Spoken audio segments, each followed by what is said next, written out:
UPSC civils ఫలితాల్లో లా excellence IAS academy విద్యార్థులు సత్తా చాటారు. మొత్తం 22 ర్యాంకులు లా ఎక్సలెన్స్ అకాడమీకి వచ్చాయని డైరెక్టర్ రాంబాబు తెలిపారు.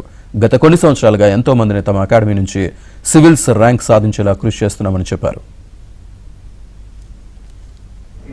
మాకు లా ఎక్సలెన్స్ వల్ల చాలా ఉపయోగం జరిగింది. ఎస్సీస్ అవుట్ అంటే ప్రిలిమినరీ క్లియర్ వచ్చిన మీరు అందరూ చదువుతున్నప్పుడు ఏదో రకంగా సక్సెస్ కావచ్చు. ఒక్కొక్కరు అట్లీస్ట్ మినిమం 2 అటెంప్ట్స్ అయితే తీసుకున్నారు. ఫస్ట్ అటెంప్ట్ లో వచ్చేవాళ్ళు రిలేటివ్ గా తగ్గుతున్నారు. అంటే long term preparation civil services కి అవసరం అవుతూ ఉంది. Very long term preparation, long term orientation.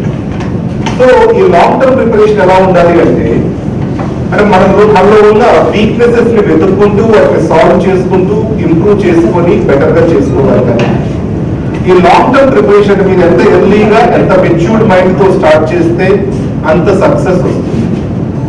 నేను ప్రిపరేషన్ స్టార్ట్ చేసి 2019లో దాని తర్వాత నేను ఫోర్త్ ఇండస్ట్రీ 2 ఇంటర్వ్యూస్ ఇచ్చాను ఆల్రెడీ ముందు, కానీ క్వాలిఫై అవ్వలేదు. This is my third interview.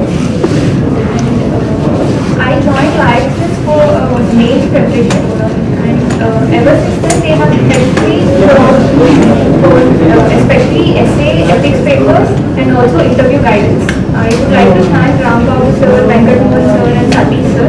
They have always been there for me, and their help has definitely helped me to improve my score and be here.